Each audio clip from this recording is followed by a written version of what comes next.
Now, one of the misconceptions which Hinduism has suffered is that it is very otherworldly, it is superstitious, it is not practical about this world.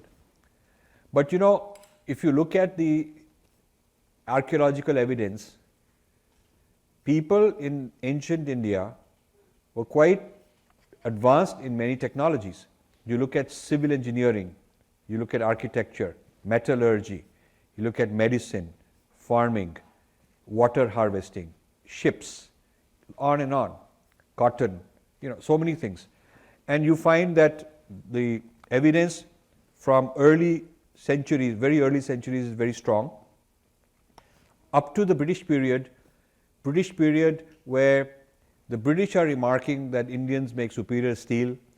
Ancient Indian steel called wood steel was exported to Greece, Roman Empire, to make swords and things like that, because it was far better than anything they could make. So I'm talking about practical things. This is not just some otherworldly, philosophical, mystical discovery, but these are very practical things that people were doing very well. The first metal to be distilled was zinc in India, in Rajasthan. It's archaeologically accepted by the world community. In fact, some European Society of Metallurgists or whatever put a big thing out there in that location that this is the first place where zinc was distilled. Now, the distillation of zinc is a breakthrough, because when you melt and when you heat a metal and it becomes liquid, then it becomes vapor, it evaporates, all the impurities are left behind, it evaporates, and then in another place you freeze it back, becomes solid again, you get the pure metal, 100%. All the impurities didn't evaporate, so they're left behind. So when you can make pure metals, then you can make alloys of arbitrary combinations. You see, so India had leading export technology in this sort of thing. And if you look at the archaeological sites and look at the evidence, there was a thriving economy of these. This would be like today's modern technology. It would be a big breakthrough in material science for that time. And this is also this type of prosperity of the external world. And I want to emphasize that Hindu society was not at the expense of neglecting the external world, which is a very, very big misunderstanding, we're told. That Hindus need to be saved by others because they don't know how to look after themselves, they're not progressive, they're frozen in time, they are, they don't have the idea of progress, of rationality. Well, how did they do all these things I'm talking about? You see? You also notice economic prosperity. The European historians of the history of economics, including now the latest encyclopedias on the history of world economics, will tell you that till the 1850s, India and China had about 2/3 of the world GDP. India had like 25%, China had 30%, something like that. And what's now called the West was less than 20%, including Europe, US, and so on. And this it took about 100 years, I think from 1750s to 1850, that is when the decline came, and there was an industrial revolution in England, a whole lot of transfer. India, from being an export country, became an importing country. England, from being an import-oriented country, became an export-oriented country. That 90-year, 100-year period is when things shifted.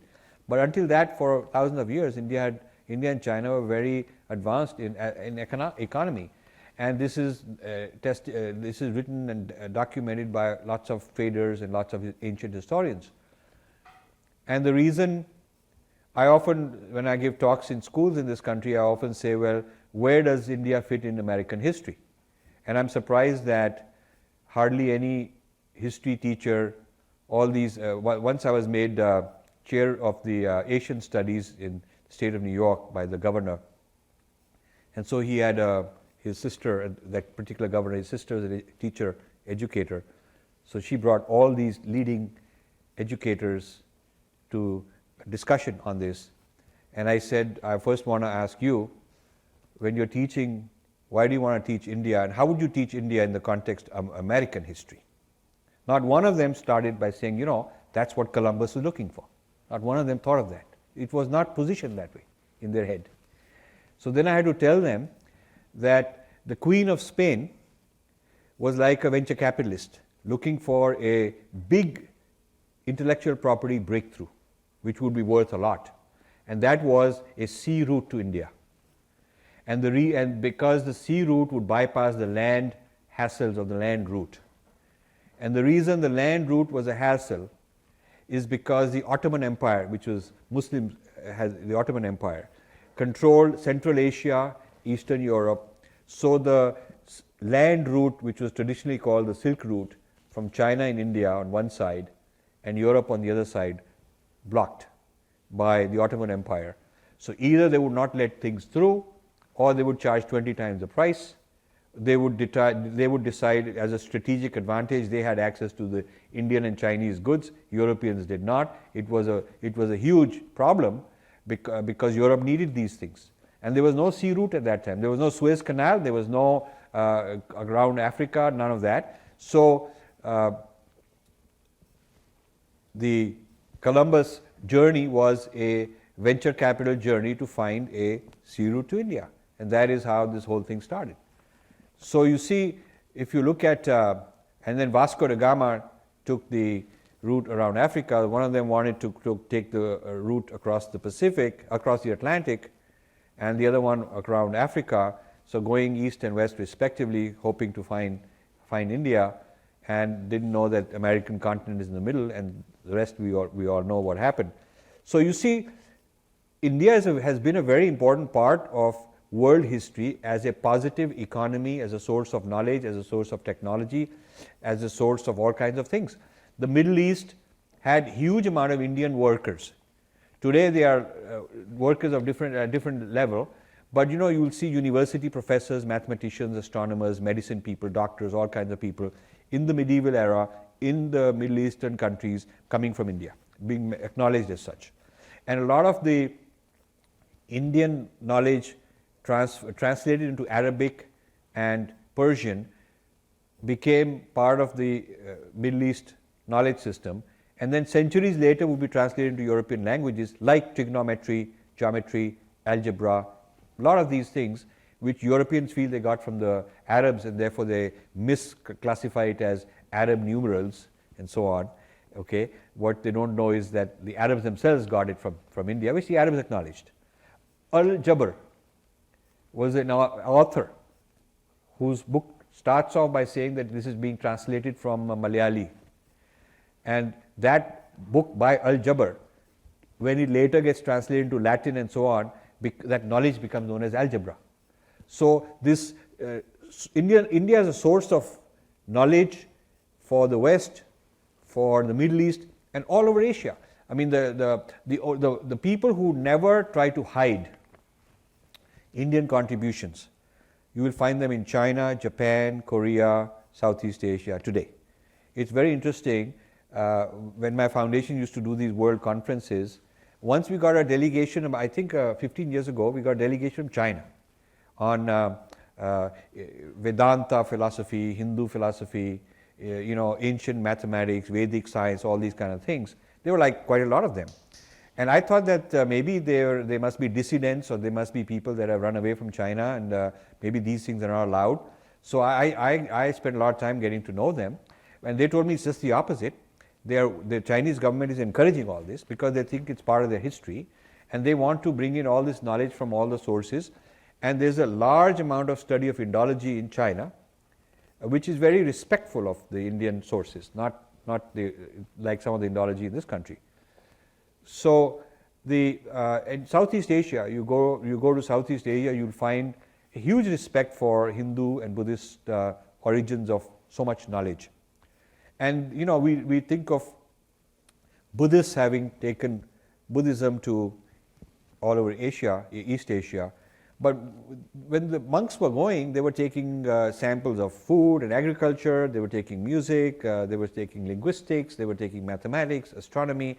It was a huge amount of knowledge export. So places like Nalanda, which is a Buddhist university, would be like today's, Duke University, Harvard University, Princeton University. They were like Ivy Leagues. And if you look at the history of Nalanda, it's written by foreign students. There are volumes written by students in Mongolia, students in Cambodia who had gone, and students in China who had gone there and studied and brought back, great accounts of what the curriculum is and what is being taught. So from that you can reconstruct what was going on in Nalanda. It was attracting the cream of the brightest students from these countries. And the Queen of Cambodia was quite a regional power at one time. The Queen of Cambodia had endowed a whole college, built a college within Nalanda University for the sole purpose so her brightest students could be sent, live there, bring the knowledge back. So like today, people from around the world would go to some Ivy League in the US and bring the knowledge back to India. That used to be the way it was in India, where people from other countries used to come. So you have to understand that there is this inner journey, Adhyatma Vidya, mystical, trying to do some knowledge gathering inside, using these meditation techniques and other techniques, and you cannot say that this is otherworldly, mystical, world negating. These are unfortunate labels that have been given to Hinduism, and we've accepted them. Whenever I'm told that Hindus are mystical, they're otherworldly, they're world negating, I tell them that, look, chances are 1 in 10 doctors in your town may be an Indian. Now, he's not world negating. You don't want a world negating guy doing surgery on you. People who are in Google, people who are in NASA, they're not some world negating bunch of guys. So then the answer is, yeah, but they learned all this from the West. It wasn't like that. And this is so sad. Our people are colonized. So Narayan Murthy, when asked once why Indians so smart, and he said, oh, British, we're very grateful British came and taught us math and English. And so, we don't even know our own history. So it's so ridiculous, So the history of science is not well known, of Indian science. And this is why my foundation started a 20-volume project many years ago. We finished 9 volumes on the history of Indian science and technology. And we focused on hard evidence-based technologies like steel, zinc, copper production, metallurgy, cities, making construction material, water highways, these sort of things, shipping, and so on. And so to remove this, to combat this stigma that one of the things wrong with this Hindu tradition is that it leads to social deprivation, and you don't care about healing people, and you are worrying about, because they come up with some kind of a Hindu argument to show that it's a useless thing, that you are trapped in some cycle of karmic fatalism, and that's why you abuse your women, that's why there's poor people, we have to send some missionaries to rescue you. And so if people become Hindus, then they're going to be abusive. This sort of a very negative, almost like an anti-social portrayal has been frozen about us. Whereas if you look at all the facts of the science and technology contributions are not deniable, and they are not, you cannot argue against physical evidence. So we decided that the first 20 volumes will be only based on physical evidence, not text evidence. So a text may say somebody had a spacecraft, but we don't believe it because I haven't seen one. It says there was some weapon of mass destruction, so it must be a nuke, but I haven't seen a crater with radioactivity. So I don't believe that. I'm a hard scientist. I don't believe in all that unless I can see evidence today. But I can see a steel pillar. We can do research on it and find out that there's a layer of phosphorus which is exceedingly few microns, and that prevented it from rusting for a very long time. We can see evidences of all sorts of technological things which we can bring into a laboratory and we can evaluate them. So if we can construct the history of science and technology starting with only physically verifiable evidence, that meets the criteria of rigor. So based on that, we are constructing, it will take a very long time, an accurate picture of Hindu contributions. These people were Hindus. Another interesting thing that you find out is that this is not Brahmin related, nothing to do with the elite text kind of people.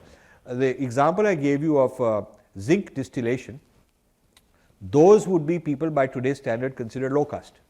They were the ones doing all this. A lot of so you see which jati, or, how they moved up or down also had to do with the economy of a particular trade, which may go up at some point in time and go down at some point in time. And it's not like frozen in some kind of a historical canon or religious canon. That was not the case. So completely, one has to just start at scratch, trying to understand our history. The history of Hinduism is a highly misrepresented history at this point in time.